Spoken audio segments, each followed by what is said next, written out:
Les économistes étudient la main invisible depuis 1776. Hein, donc ça va faire quand même un petit paquet de temps qu'ils étudient ce problème. Pour que ça fonctionne, il faudrait que les hommes soient séparés, autonomes, qu'il n'y ait pas de relation, qu'il n'y ait pas de collectif, qu'il n'ait que leur propre rationalité, séparée de celle des autres, individuelle. Il faut que ce soit un individualisme absolu. Première condition. Deuxième condition, il faudrait qu'il y ait une information parfaite. C'est-à-dire qu'on sache tout ce qui va se produire, tout ce qui dans les siècles des siècles jusqu'à... bon. Deuxième condition... Attends, j'ai oublié la troisième. Donc, il faudrait qu'il y ait une information... C'est ça, qu'il y ait une information parfaite. Et troisième condition, il faudrait qu'il n'y ait pas d'incertitude. C'est-à-dire que, par exemple, une tempête, que le hasard, que le fait que Ariane se casse la gueule au 25e en vol et pas au 3e, que le monde soit sans hasard. Ce qui est un corollaire, d'ailleurs, de dire qu'il faudrait qu'on ait une information parfaite sur le futur. Alors, dans ces conditions, il se pourrait que la main invisible fonctionne. Mais ce n'est même pas sûr.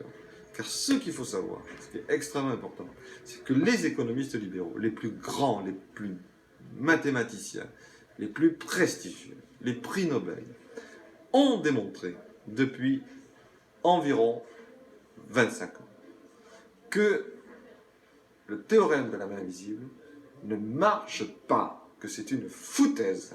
Ils l'ont démontré. Alors que ce soit des choses que subodoraient beaucoup de gens depuis longtemps. Keynes, par exemple, l'avait subodoré depuis fort longtemps, puisqu'il pensait que la notion d'équilibre était une notion qui était absolument inadaptée à l'économie. Donc, c'était la notion de déséquilibre. Que fondamentalement, l'économie était quelque chose de chaotique.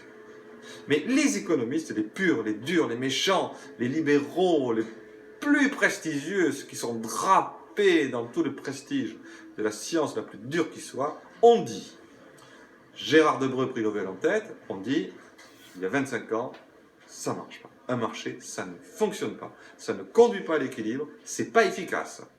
Alors, retenez bien ces deux choses. Un marché, ça ne conduit pas à l'équilibre. Donc la loi de l'offre et de la demande, ça ne veut rien dire. Et ensuite, un marché, ce n'est pas efficace. Si vous laissez faire le marché, vous aurez la pire des solutions. Si vous laissez faire, vous aurez la pire des solutions. Merci, messieurs les libéraux, de nous l'avoir dit quand même. On s'en doutait un petit peu, mais c'est bien que ce soit vous qui l'ayez dit. Donc quelqu'un qui aujourd'hui dit la main invisible, dit la loi de l'offre et de la demande, dit le marché, dit l'équilibre, dit l'efficacité, que c'est quelqu'un soit un escroc, ça arrive assez souvent, soit se voile les yeux, ça arrive aussi, quelqu'un qui ne veut pas voir, hein, ce qu'un Sartre appelait un salaud, quelqu'un qui sait mais qui ne veut pas dire, soit c'est quelqu'un qui est incompétent, bon ça arrive aussi.